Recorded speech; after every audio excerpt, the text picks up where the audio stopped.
Buenas noches. Entonces, el día de hoy vamos a empezar continuar con el capítulo 1 de Juan, los versículos 15 al 28. A los que les gusta escuchar la palabra, pues les voy a enseñar una de esas aplicaciones que vienen con distintas versiones. Aquí están viendo la pantalla de una tableta. Este es un iPad, pero puede ser cualquier marca. La aplicación es esta que está acá. Vamos a ponerle colorcito alrededor.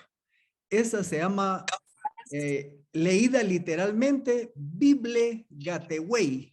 Para los que hablan inglés sería algo así como Bible Gateway. Bueno, pero usted la busca ya sea en Android o en iOS, que es de la Apple, lo busca en su tienda y entonces puede bajar la aplicación. Una vez que usted tiene la aplicación, le da clic y la abre y entonces le va a aparecer ya la Biblia y ustedes van a ver que del lado derecho yo tengo acá el menú y uno puede tener todas estas versiones: Biblia de Jubileo, Dios habla hoy, la Biblia de las Américas. Esa es la que yo había escuchado. Creo que David Montoya se llama el narrador, que es conocido en las radios, pero ubiqué la nueva versión internacional. Cuando tiene este símbolo de bocinita, es que tiene la versión narrada, ¿verdad? Y si usted encuentra una como esta que tiene una Biblia ahí, quiere decir que esa usted la puede bajar a su compu o a su dispositivo y no necesita internet porque ya se queda en su dispositivo. Así que yo le di clic a la nueva versión internacional. Y entonces, van a ver ahora.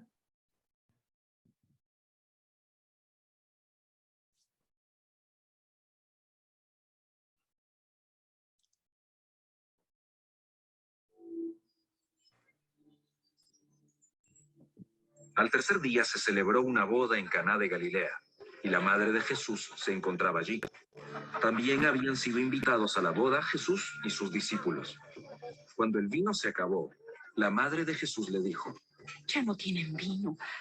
Mujer, ¿eso qué tiene que ver conmigo? Respondió Jesús: Todavía no ha llegado mi hora. Su madre dijo a los sirvientes: Hagan lo que Él les ordene. Había allí 6 tinajas de piedra, de las que usan los judíos en sus ceremonias de purificación. En cada una cabían unos 100 litros. Jesús dijo a los sirvientes: Llenen de agua las tinajas. Y los sirvientes las llenaron hasta el borde. Muy bien. Era solo para ilustrarles, para los que les guste, lo quieren escuchar, pues esta es la aplicación que se llama Bible Gateway. Y tiene en otros idiomas, en inglés, griego, alemán, depende de dónde venga usted, dónde haya nacido. Yo nací aquí, ¿verdad? Así que puro español y de vez en cuando un poquito de inglés. Muy bien. Entonces vamos a continuar ahora con el capítulo 1, el versículo 15. Nos dice el texto: Juan dio testimonio de él y proclamó diciendo: Este es aquel de quien dije, el que viene después de mí ha llegado a ser antes que mí, porque era primero que yo. El aparatito que les dije puede hacer esto, poner el texto y aparecer ahí. Esa es la gran bulla, ¿verdad? Para hacerlo un poco más dinámico. Bueno, veamos lo que dice entonces este versículo. Juan era el heraldo que anunciaba la venida del Mesías. Un heraldo es el que se anticipaba a un gobernante, a un rey o a un príncipe para hacer el anuncio de que ese rey venía en camino y que se hicieran los preparativos del caso. En aquellos pueblos de Oriente, pues lo que hacían también era preparar hasta el camino que estuviera allanado para que el rey pudiera transitar cómodamente. En este caso, lo que anunciaba Juan, pues era la venida del Mesías, haciendo un llamamiento a arrepentirse y preparar el corazón para recibirlo.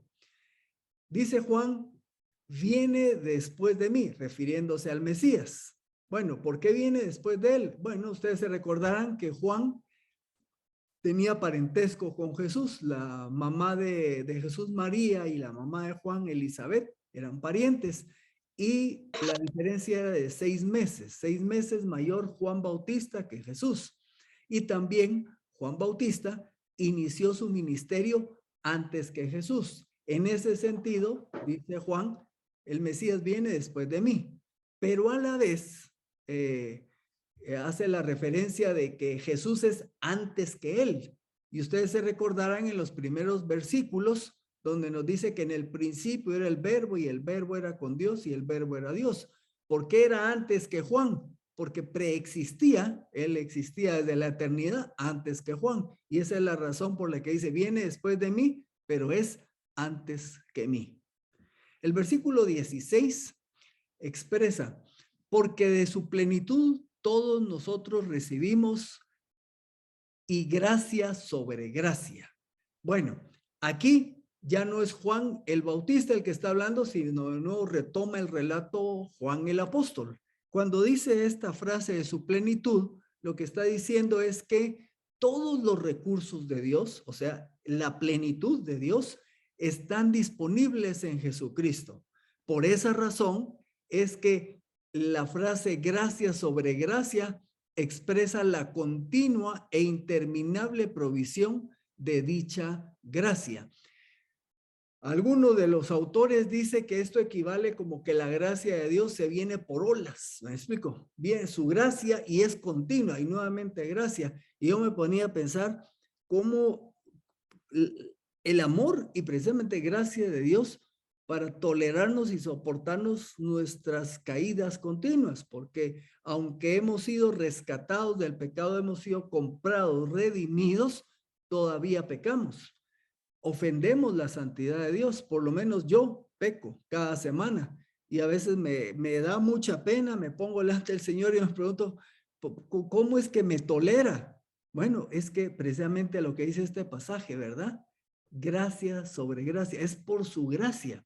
¿Y su gracia cómo funciona? Porque el perdón por el que murió Cristo me es aplicado a mí continuamente cuando peco. Y ahí es donde se manifiesta la gracia de Dios para todos nosotros. Por supuesto, por aquello que hay alguno que se le ocurra lo que dice ahí Romanos. Entonces pecaremos para que la gracia sobreabunde. Responde Pablo, no, de ninguna manera. Romanos capítulo 6, ¿verdad? Bueno, el versículo 17 nos agrega, aquí es Juan el apóstol, el autor, la ley fue dada por medio de Moisés, pero la gracia y la verdad nos han llegado por medio de Jesucristo. La ley dada a través de Moisés, nos podríamos preguntar, bueno, ¿cuál era el objetivo de la ley? A la luz de Gálatas 3:24 podemos entender esto. Dice Pablo, de manera que la ley ha sido nuestro ayo, así dice la versión Reina Valera 60, posiblemente para muchos patólogos hoy ya no entienden la palabra ayo. Por eso es bueno tener otras versiones.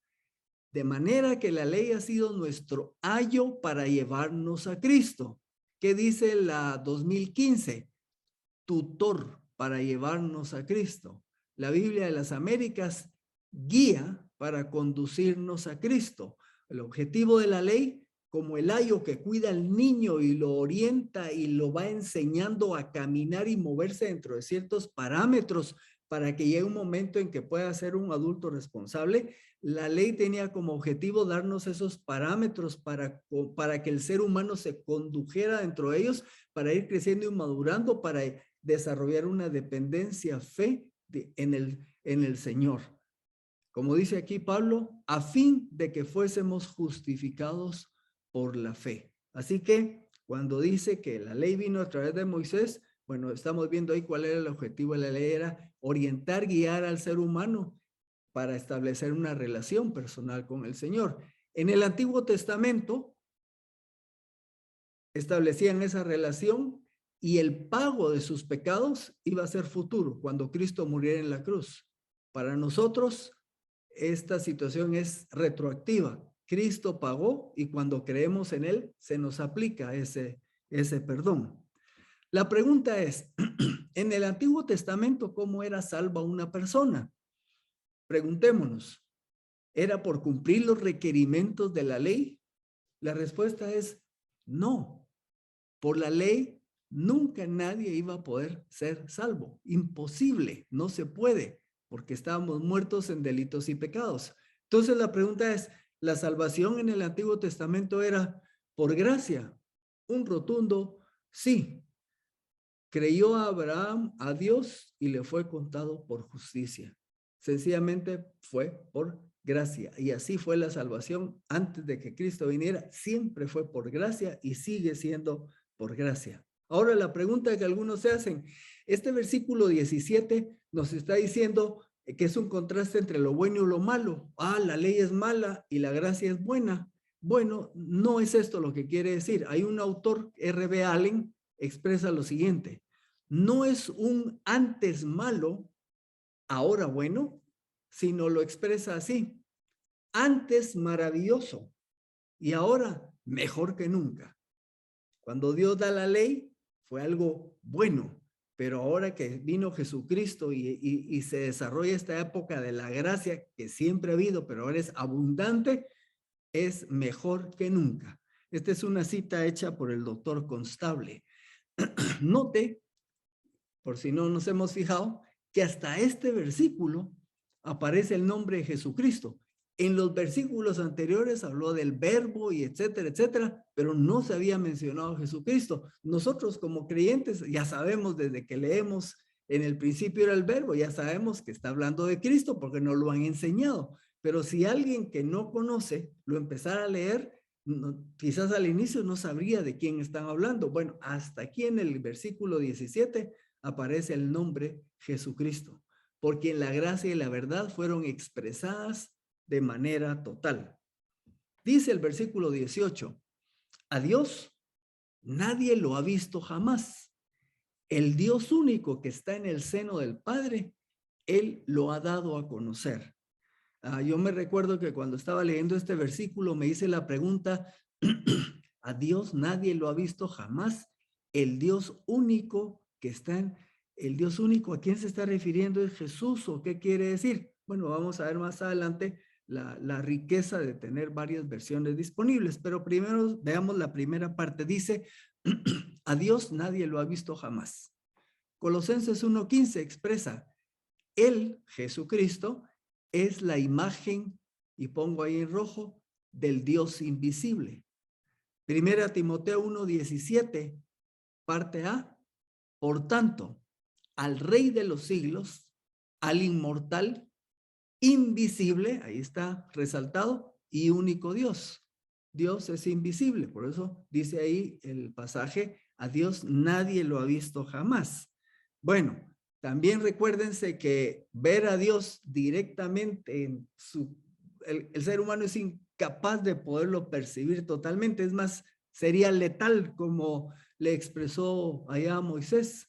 En Éxodo 33:20 le dijo Dios a Moisés, no podrás ver mi rostro, porque ningún hombre me verá y quedará vivo. O sea, era imposible ver a Dios también porque podría ser mortal, ¿verdad? Ahora, a Dios nadie le ha visto jamás, y esta expresión, el Dios único que está en el seno del Padre, Él lo ha dado a conocer. Y también la frase, el seno del Padre, a veces nos cuesta entender ¿qué quiere decir? Bueno, vamos a hacer un ejercicio teniendo varias versiones.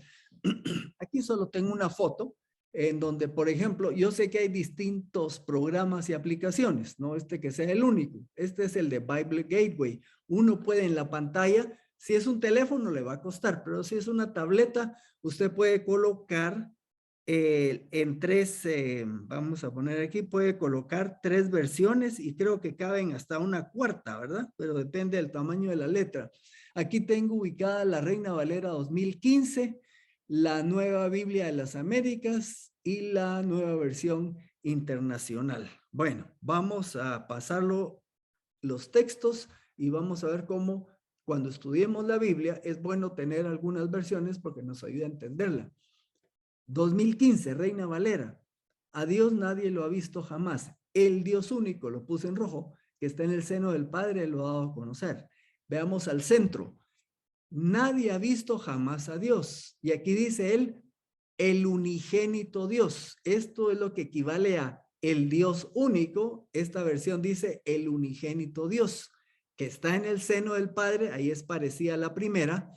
Él lo ha dado a conocer. Esta parte es igual también. Ahora veamos la nueva versión internacional.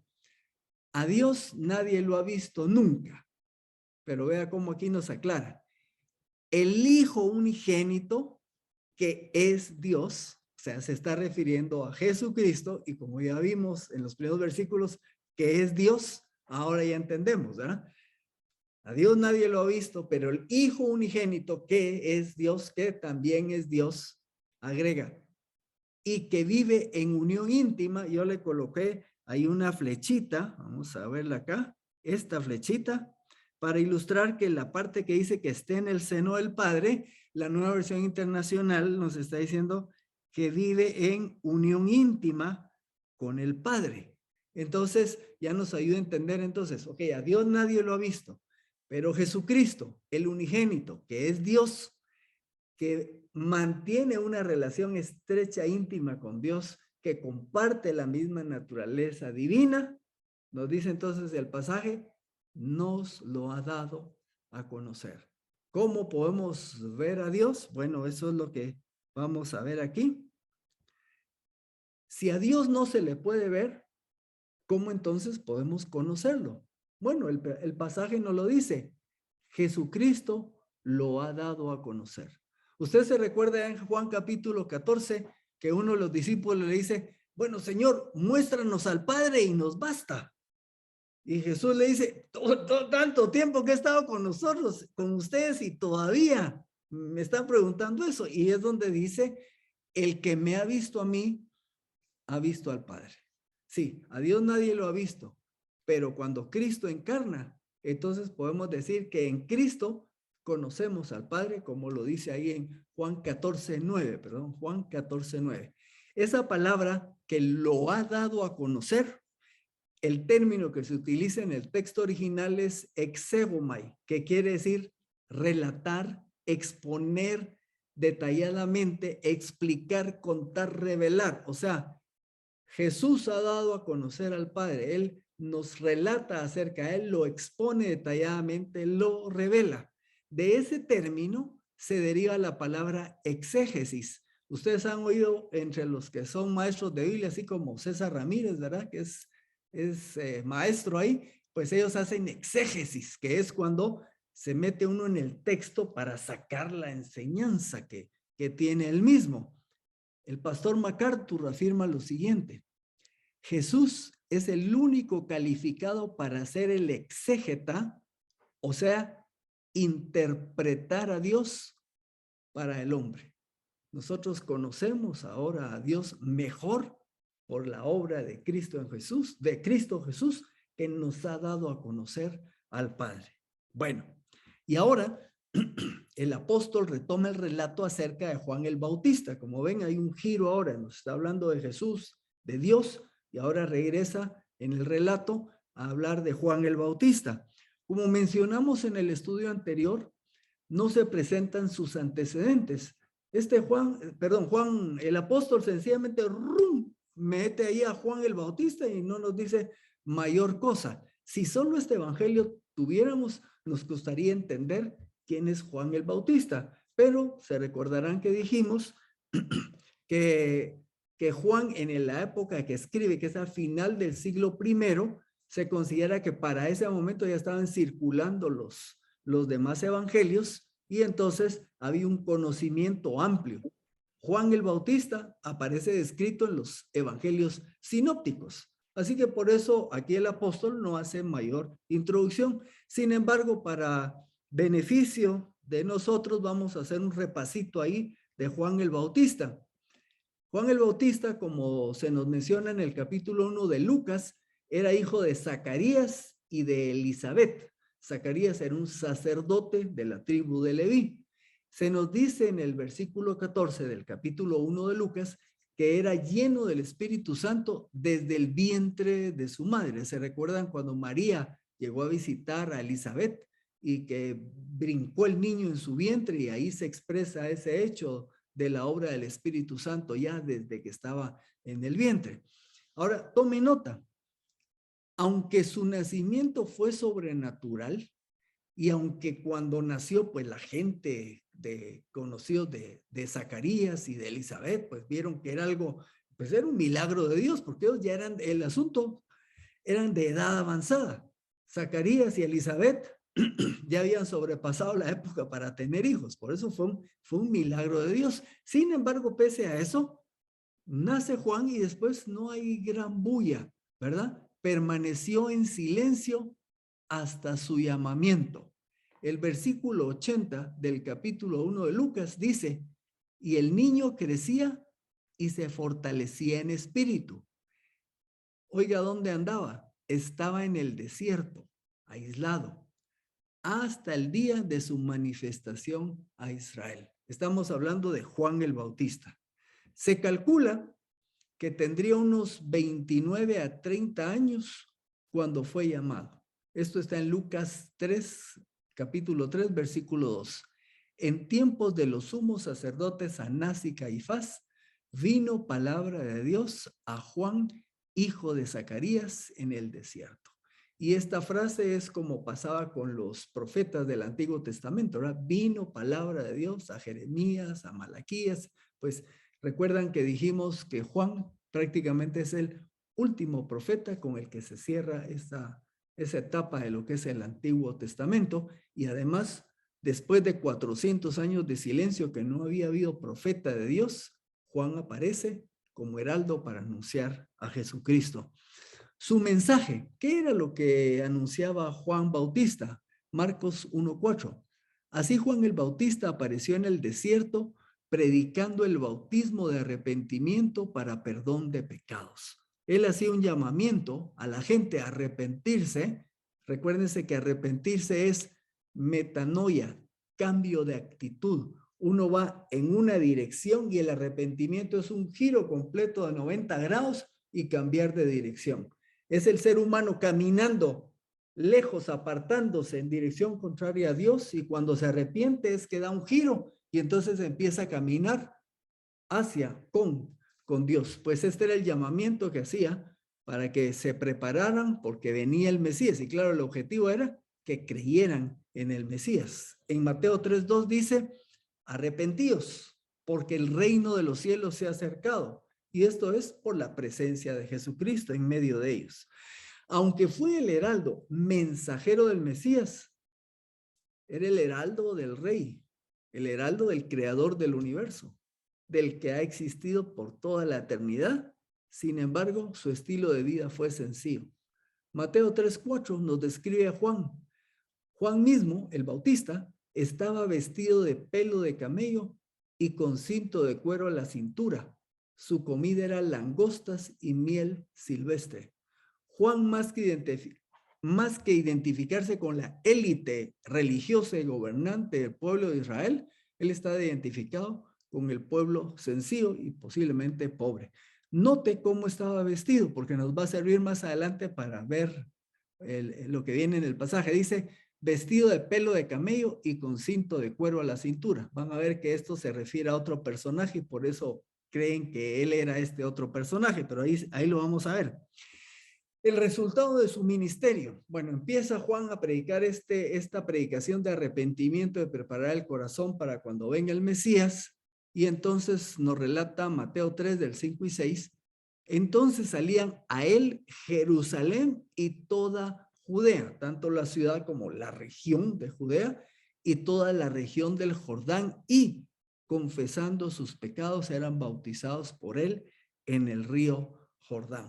O sea, inicia su ministerio, un ministerio que estaba teniendo auge, se estaba dando a conocer, la gente se estaba enterando que algo estaba sucediendo.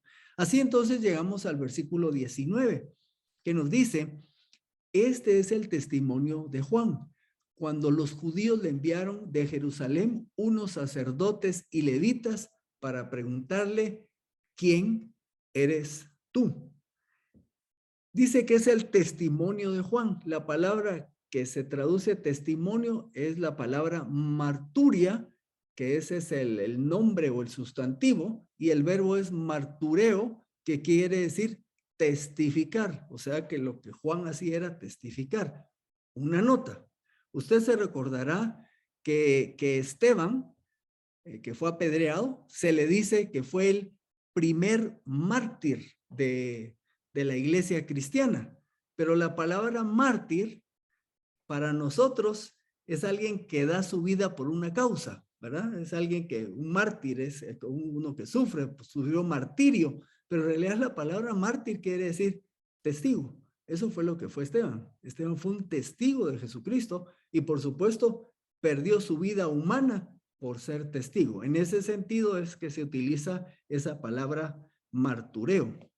Bueno, los judíos, ahí se nos menciona que los judíos enviaron a sacerdotes y levitas. Y vamos a ver que esta palabra aparece múltiples veces. Los judíos aquí, los judíos allá. Bueno, con este término Juan el apóstol se refiere en ocasiones a las autoridades religiosas, en especial las de Jerusalén, que eran hostiles a Jesús. Así que cuando dice los judíos, no se está refiriendo a todo el pueblo de Israel, sino se está refiriendo a este grupo, ¿verdad? Estos que estaban ahí en Jerusalén, que estaban en la cúpula de dirección religiosa y gubernamental y que eran hostiles a Jesús. En algunas otras ocasiones, como en este versículo, se refiere al Sanedrín. Si ustedes han oído el Sanedrín, quiere decir, aquí busqué el diccionario de la lengua española, el Sanedrín era el Consejo Supremo de los Judíos que trataba y decidía los asuntos de Estado y de religión.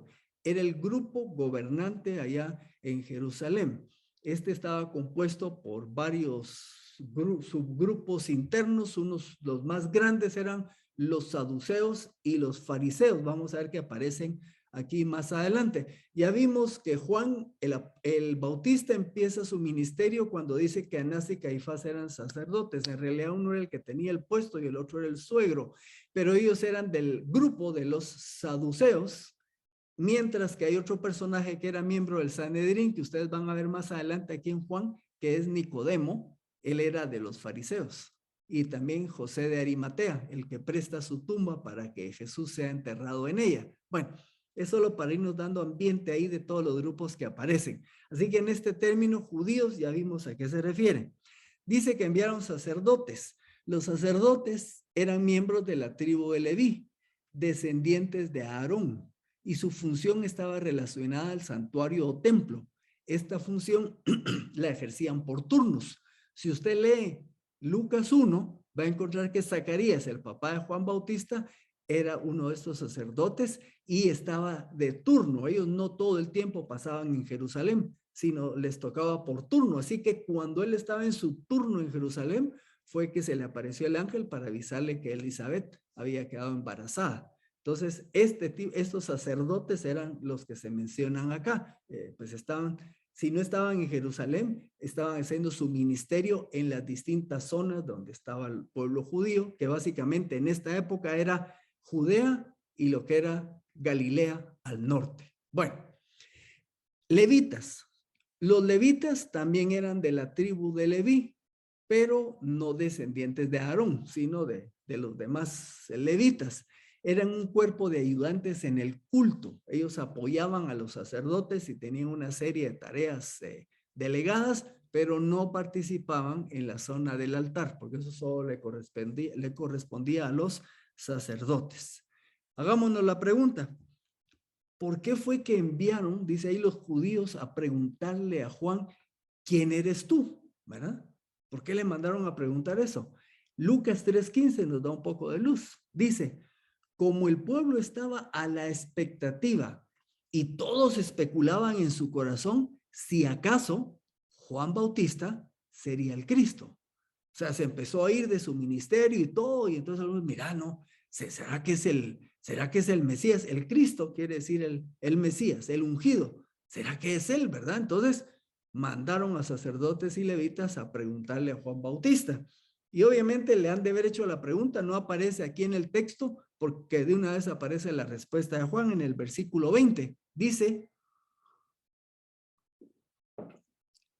él, o sea, Juan, confesó y no negó, o sea, enfatizó, sino que confesó, yo no soy el Cristo. O sea, Juan aclara, no, yo no soy el Cristo.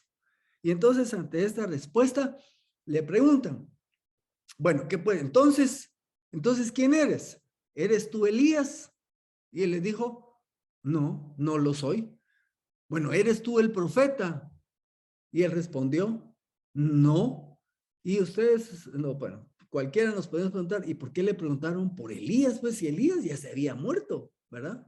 Bueno, no se murió, fue llevado, dice la escritura, cuando dejó a Eliseo en su puesto y un carro lo llevó al cielo. Y luego le preguntan, el profeta, uno diría, pues sí, hubo un montón de profetas, ¿a qué se referirán? Bueno, veamos. Elías, Malaquías 4:5 dice, he aquí yo envío al profeta Elías antes de que venga el día del Señor grande y temible.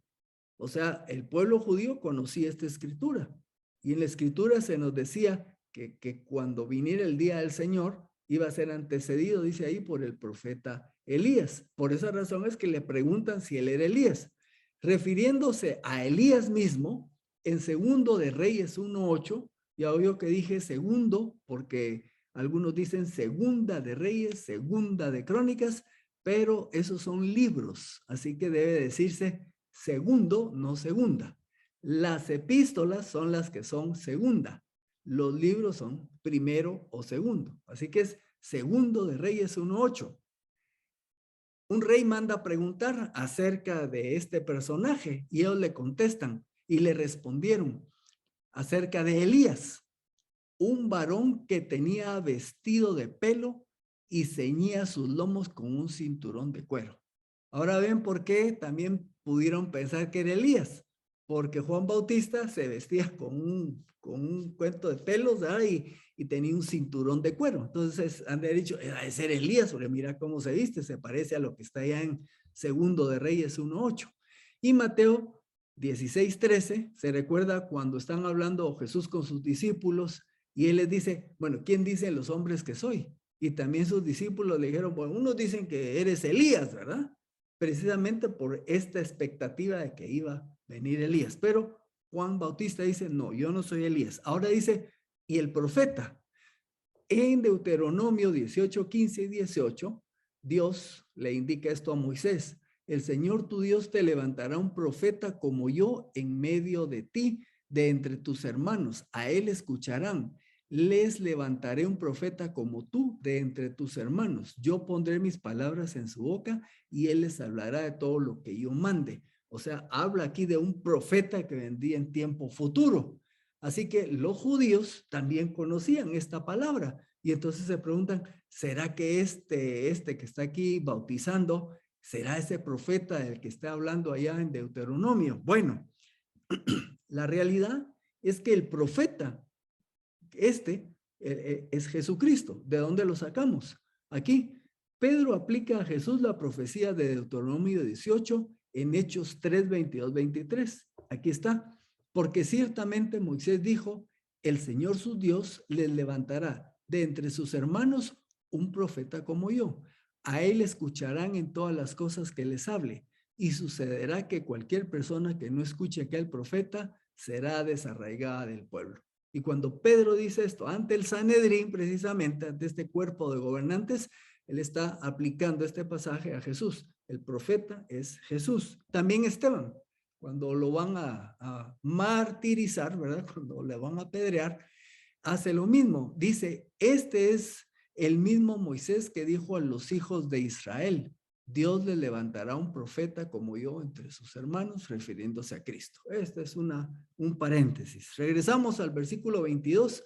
Entonces, sacerdotes y levitas le dijeron entonces, bueno, si no eres ni el Cristo, si no eres ni Elías, si no eres el profeta, entonces, ¿quién eres? Para que demos una respuesta a los que nos han enviado. ¿Qué dices en cuanto a ti mismo? Contesta Juan, yo soy la voz de uno que proclama en el desierto, enderecen el camino del Señor, como dijo el profeta Isaías. Isaías 43 es donde está esto. Una voz proclama, en el desierto preparen el camino del Señor, enderecen calzada en la soledad para nuestro Dios. Así que la respuesta de Juan es, ¿quién eres? ¿Eres alguien importante? Y su respuesta es, no, solo soy una voz con un mensaje. ¿Y cuál es el mensaje? Enderecen el camino del Señor. Esto es un llamamiento a estar listos porque la venida del Mesías está cerca. Esto lo escribe el autor Leon Morris. Versículos 24 y 25, ya vamos terminando. Y los que habían sido enviados eran de los fariseos y le preguntaron y le dijeron, entonces, ¿por qué bautizas si tú no eres el Cristo, ni Elías, ni el profeta? Menciona a los fariseos. La meta de los fariseos en su vida era conseguir la santidad por medio de la estricta observancia de la ley. Eran respetados por el pueblo.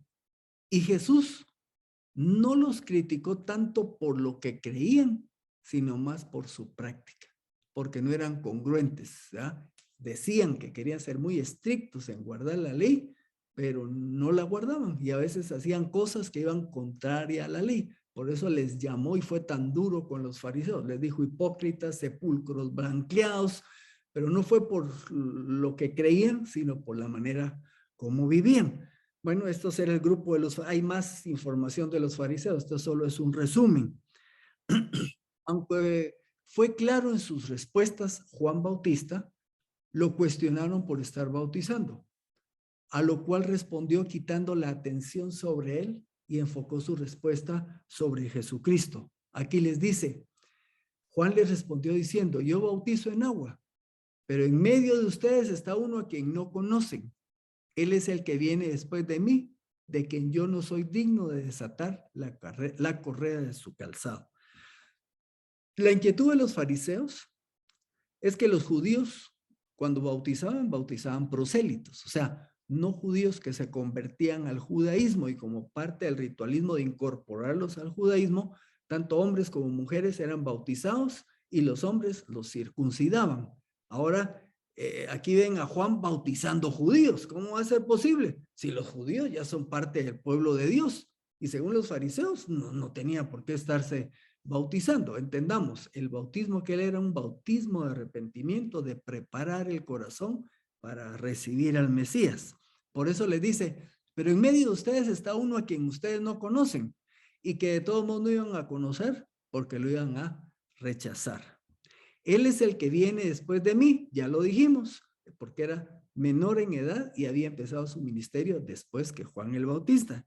Sin embargo, el Mesías es muy superior a Juan. Por eso Juan dice que no se considera digno de desatar la correa de su calzado. La tarea de desatar el calzado estaba designada para el esclavo de más baja categoría. Y miren, ¿qué hace Juan? Juan permanece humilde y al que exalta es al Señor. ¿Qué podemos aprender de Juan el Bautista? Podemos aprender humildad. La tarea de uno como creyente es exaltar a Jesucristo y no exaltarnos a nosotros mismos. Como sea el ministerio que nosotros desarrollemos cuando servimos al Señor, tenemos que tener cuidado con eso. Que no querramos que la gente reconozca lo valiosos que somos en el servicio del Señor. Miren qué lindo soy, ¿verdad? Tenemos que pedirle al Señor que nos cuide porque nuestro corazón es engañoso, perverso. Así que aprendamos de Juan, ¿verdad? El mismo Señor Jesucristo habló muy bien de Juan. Dijo, sí que él es de todos los que han nacido. Este está hasta arriba, pero aún así, pero en el reino de Dios, él es el más pequeño, ¿verdad? O sea, aprendamos la humildad de Juan. Y por otro lado, como Juan lo hacía, debemos seguir siendo testigos. El último versículo de la noche solo es descriptivo. Estas cosas acontecieron en Betania, al otro lado del Jordán, donde estaba Juan bautizando. La mayor parte del ministerio de Jesús fue en la parte oeste del Jordán. Aquí se nos habla de al otro lado del Jordán. Esto es al este, hacia el oriente. Por lo que se considera que esta Betania que menciona este versículo es una Betania distinta de la Betania donde vivía Lázaro y sus hermanas, ¿verdad? Porque esta Betania quedaba del lado oeste. Y entonces nos dicen acá, por el tiempo que ha pasado y todo, posiblemente habían dos ciudades distintas que tenían el mismo nombre. Hay algunas discusiones, pero pues no es significativo. Así que aterrizamos, llegamos acá, decimos buenas noches, pero solo para que nos reincorporemos ahora con el tiempo de diálogo e intercambio. Así que ahora sí podemos abrir los micrófonos y podemos interactuar.